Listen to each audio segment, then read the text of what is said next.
जमात इस्लामी की तरफ से बागड़िया मार्केट सदर रमीज राजा नामजद जमात इस्लामी के आला क़यादत और बिजनेस फोरम ऑफ पाकिस्तान के आला अहदेदारान की तरफ से Lahore New Green Town Bagria market सदर रमीज राजा, नायब सदर इब्राहिम, सीनियर नायब सदर फकीर हुसैन, जनरल सेक्रेटरी अव्वल खान नामजद जमात इस्लामी के ticket holders MPA Waqas Ahmad Bhatt का खिताब करते हुए क्या कहना था, जानते हैं सजाद अली शाकिर की इस रिपोर्ट में।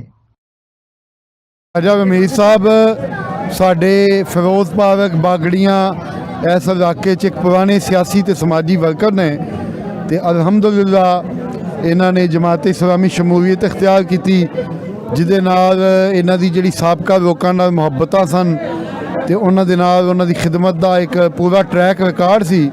उहदी वजह तो लोग बड़ी तेज़ी दे नाल जमात इस्लामी नाल जुड़े। अज ताजरां दी तंजीम साजी की पाकिस्तान बिजनेस फोरम का दुकानदार तो ताजा अज तंजीम बनी, सदर सैकटरी यदा सारा एक इंतखाब मुकम्मल होया है। उन्होंने खुद अपनी कोशिशों के नाल हुण भी हल करा रही है, खा थाने दे होण, खा वासा दे होण, खा बिजली के मामलात होण। लेकिन बार बार अफसोस की गल है वे कि इत्थों जिहड़े लोग वोट लैके पहले जाते रहे वो हुण भी नहीं नज़र आ रहे, तो पहले भी वो वोट लैन तो बाद 5 साल गायब रहते हैं। लाहौर चैंबर का मैं एग्जैक्टिव कमेटी मैंबर हाँ, तो मैं अज आया सा इन्हां दी हलफबरदारी की तकरीब हुई है। रमीज़ राजा साहब ने सदर बनाया है, अव्वल खान साहब ने सैकटरी बनाया है, इब्राहिम साहब ने, फकीर हुसैन साहब ने अहदेदार दिता है। तो मैं समझना कि पाकिस्तान के विच रमीज़ राजा वगैरह जिहड़े कारोबारी ने, जिहड़े टैक्स देंदे ने, अगर सारे असीं इकट्ठे हो जाइए तो साडे टैक्स दे नाल ये गौरमेंटां चलदियां ने, तो असी अगर इकट्ठे हो जाइए तो अपना कारोबार वधाइए तो इस नाल गुरबत भी खत्म होएगी।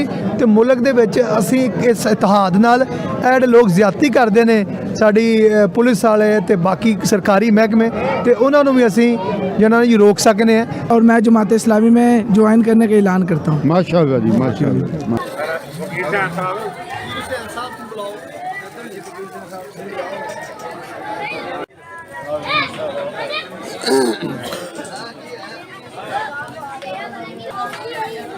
शरद साहब ने कहा और दूसरी पार्टी में और इस पार्टी में क्या फर्क है, काम जो है ना वो नहीं करना चाहिए।